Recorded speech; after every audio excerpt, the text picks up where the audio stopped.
الرحمن الرحیم۔ السلام علیکم ناظرین، آج کی اس ویڈیو میں ہم بات کریں گے سلطان صلاح الدین ایوبی کی زمانے میں ایک یہودی عورت کی۔ سلطان صلاح الدین ایوبی کی زمانے میں ایک یہودی عورت تھی جو اسلام پر ریسرچ کر رہی تھی۔ اس نے اسلام کے بارے میں بہت کچھ سیکھا اور بہت کچھ پڑھا۔ ایک سوال جس کا جواب اسے کسی سے نہ ملا وہ یہ تھا کہ آخر خنزیر کی گوشت میں ایسی کیا برائی ہے جس کی وجہ سے خنزیر کا گوشت کھانا اسلام میں حرام قرار دیا گیا ہے۔ صرف یہی ایک بات تھی جو اس کو اسلام قبول کرنے سے روک رہی تھی۔ اپنے اس سوال کا جواب حاصل کرنے کے لیے وہ سلطان صلاح الدین ایوبی کی دربار میں پہنچ گئی اور عرض کیا، سلطان معظم، میں نے اسلام کے بارے میں بہت کچھ پڑھا اور بہت کچھ سیکھا، حتیٰ کہ میں اس جگہ پر آ کھڑی ہوئی ہوں کہ اسلام قبول کر لوں، لیکن ایک بات ہے جو مجھے اسلام قبول کرنے سے روک رہی ہے، اور وہ بات یہ ہے کہ اسلام میں خنزیر کا گوشت کھانا کیوں منع ہے۔ اسلام نے جس چیز کے بارے میں منع کیا ہے وہاں اس کی دلیل ملی ہے، لیکن خنزیر کا گوشت حرام ہونے کی کیا وجہ ہے؟ اس بارے میں مجھے ابھی تک کوئی مضبوط دلیل نہیں ملی ہے۔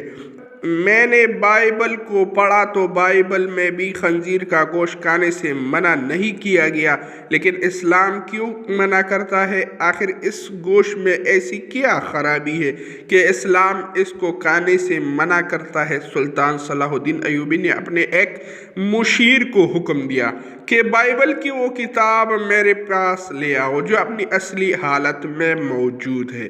جب بائبل کی کتاب پیش کی گئی تو سلطان نے وہ حوالہ تلاش کر کے اس یہودی عورت کو دکھایا جہاں لکھا ہوا تھا کہ خنزیر کا گوشت کھانا منع ہے۔ خاتون نے حیران ہو کر کہا، یہ کیا بات ہوئی؟ میرے پاس جو کتاب ہے اس میں تو لکھا ہوا ہے کہ خنزیر کا گوشت کھانا منع نہیں ہے۔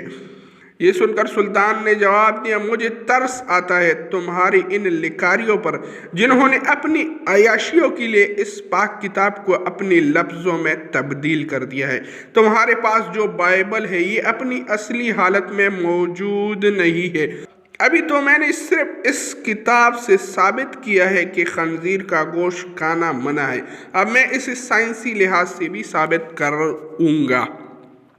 پھر سلطان نے اس عورت سے کہا کہ کل صبح خنزیر کا گوشت پکا کر میرے دربار میں لے آنا۔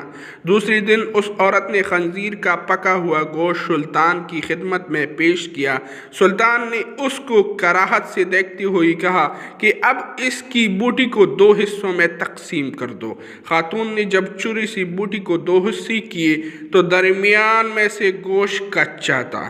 سلطان نے اس خاتون سے کہا کہ کیا تم اس گوشت کو اچھی طرح پکایا نہیں؟ تو وہ کہنے لگی، نہیں سلطان معظم، میں نے تو اس کو بہت اچھی طرح سے پکایا ہے۔ سلطان نے کہا کہ اب تمہاری سمجھ میں یہ بات آ گئی ہوگی کہ یہ حرام گوشت ہے، اسے جتنی بھی اچھی طرح پکایا جائے تو یہ درمیان میں کچا رہ جاتا ہے، اور جب یہ تمہارے پیٹ کے اندر جاتا ہے تو بہت سی بیماریوں کا سبب بنتا ہے۔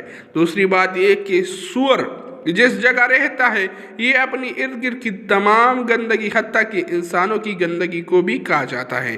اس کی خوراک بہت ہی غلیظ ہے، اس کے حوالے سے وہ غلاظت اس کی گوشت میں بھی شامل ہے جو بذات خود بیماریوں کی منبع ہے۔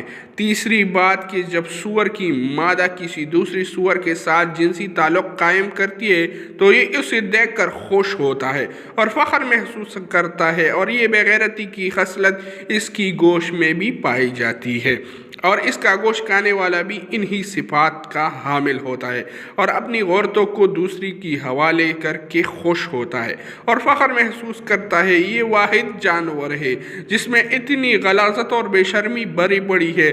جب آپ ایسے جانور کا گوشت کھائیں گے جس کی بنیاد غلاظت سے بری ہوئی ہے تو وہ آپ کو کیا فائدہ دے گی؟ یہ بات سن کر وہ یہودی عورت سلطان صلاح الدین ایوبی کے سامنے جھک گئی اور کہا، سلطان معظم، آپ ہی مجھے وہ کلمہ پڑھا دیجئے۔